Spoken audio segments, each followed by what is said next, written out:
The legend of Muhammad Ali. Ladies and gentlemen, are you ready to witness the greatest show on earth?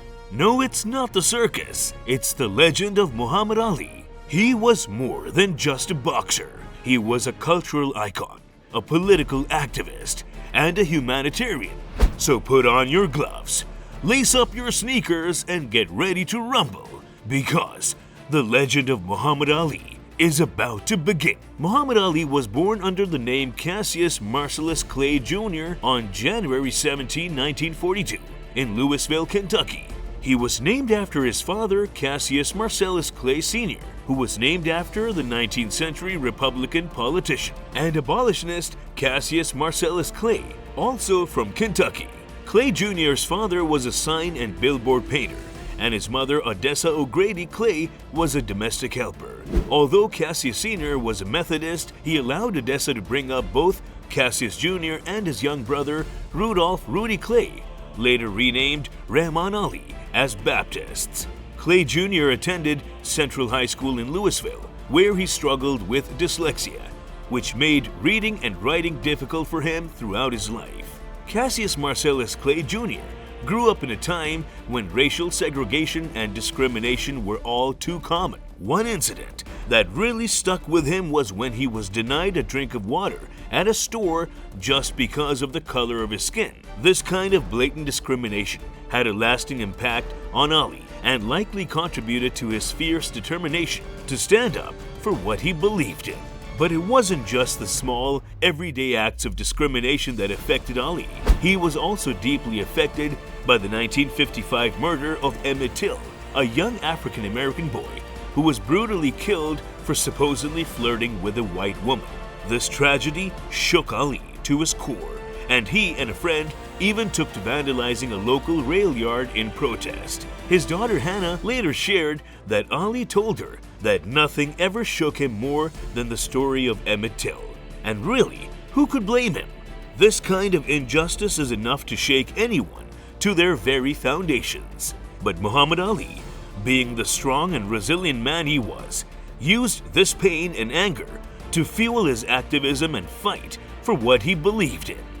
His journey to becoming a boxing legend began when he was just a kid, and some jerk stole his bike.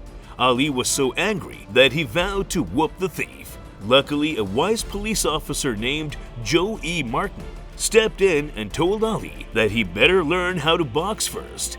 And that's exactly what Clay did, with the help of trainer Fred Stoner and cutman Chuck Bodak.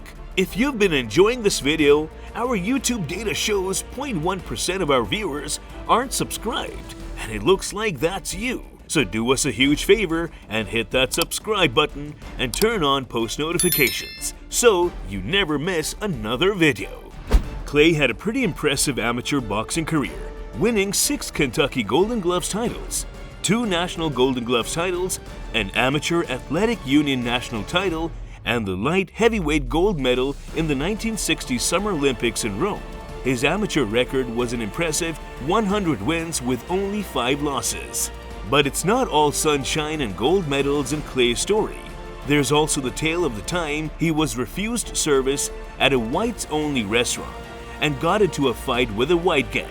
Some say that he was so outraged that he threw his gold medal into the Ohio River. Others say that's just a myth. Either way, Clay eventually got a replacement medal at the 1996 Olympics in Atlanta, where he lit the torch to start the games. Talk about a comeback. Clay Jr. made his professional boxing debut on October 29, 1960, winning a 6-round decision over Tony Hunsaker. From then until the end of 1963, he had an undefeated record of 19-0, with 15 wins by knockout. He defeated a number of different boxers, including Tony Asparity, Jim Robinson, Donnie Fleeman, Alonzo Johnson, George Logan, Willie Besmanoff, Lamar Clark, Doug Jones, and Henry Cooper. He even beat his former trainer Archie Moore in a 1962 match. He was known for his trash talk, belittling his opponents and boasting about his own abilities. This style of talking was inspired by professional wrestler Gorgeous George Wagner, who Clay met in Las Vegas in 1961. In 1960, Ali left Moore's camp and hired Angelo Dundee as his new trainer. Around this time, he also tried to get Sugar Ray Robinson to be his manager, but was unsuccessful. In the same year, Clay Jr. announced that he had converted to Islam and changed his name to Muhammad Ali. This decision was met with controversy and criticism, but Ali remained steadfast in his beliefs and used his platform to promote his faith and advocate for civil rights. When he was faced with the prospect of being drafted into the US military in the midst of the Vietnam War, he refused to back down. It all started on Ali's 18th birthday when he registered for conscription and was classified as 1A, meaning he was fit for military service. But in 1964, he was classified as Class 1Y, fit for service only in times of national emergency, because he failed the Armed Forces qualifying test due to his dyslexia. As Ali famously quipped, "I said I was the greatest, not the smartest." But the Army eventually lowered its standards and Ali was once again classified as 1A in 1966, which made him eligible for the draft and induction into the military. This put him at odds with the establishment, and he declared that he would refuse to serve in the Army, citing his religious beliefs and opposition to American involvement in the Vietnam War. He famously stated, "Why should they ask me to put on a uniform and go 10,000 miles from my home and drop bombs and bullets on brown people in Vietnam, while so-called Negro people in Louisville are treated like dogs and denied simple human rights?" On April 28, 1967, Ali appeared for his scheduled induction into the military, but he refused 3 times to step forward when his name was called. He was arrested and had his boxing license suspended, and his title stripped by the New York State Athletic Commission. Other boxing commissions followed suit, and Ali was unable to obtain a license to box in any state for over 3 years. His decision to stand up for his beliefs had a profound impact on both his own career and the wider civil rights movement. Initially, Ali's refusal to be drafted made him unpopular, and he received death threats. People who supported him during this time were also threatened, including sports journalist Jerry Eisenberg, whose columns defended Ali's decision. But as public opinion turned against the war and the civil rights movement gained momentum, Ali became a symbol of resistance and a leader among his peers. As civil rights leader Ralph Abernathy said, "For the heavyweight champion of the world, who had achieved the highest level of athletic celebrity, to put all of that on the line, the money, the ability to get endorsements, to sacrifice all of that for a cause, gave a whole sense of legitimacy to the movement and the causes with young people that nothing else could have done." Ali's bravery and willingness to sacrifice his career for his beliefs were recognized with the Martin Luther King Award in 1970, and he was remembered as a champion of justice and peace and unity. But his refusal to be drafted also cost him his prime years as a boxer and had a significant impact on his career. As his trainer, Angelo Dundee said, "One thing must be taken into account when talking about Ali.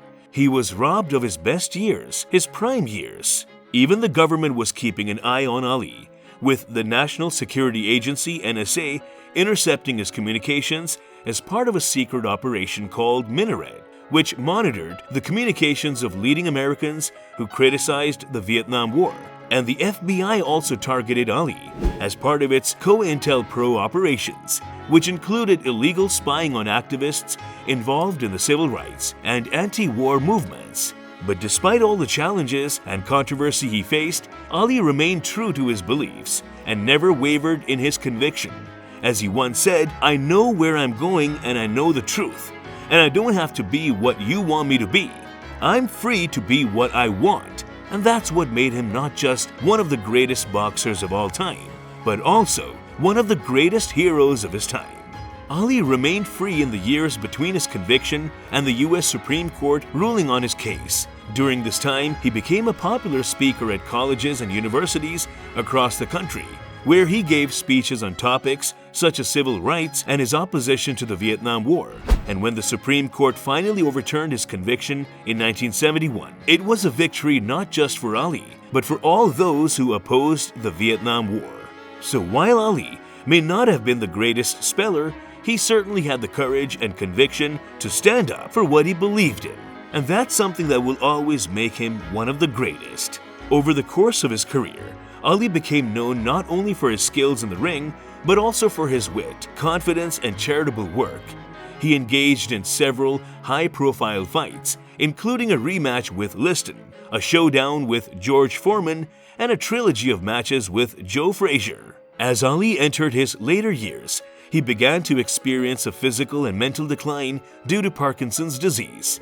Despite these challenges, he remained active in humanitarian work and was recognized with numerous honors and awards for his contributions to sports, social justice, and global peace. Today, Muhammad Ali is remembered as a legend not only for his athletic achievements, but also for his impact on society and his enduring legacy as a cultural icon. If you enjoyed this video, then check out this video right here.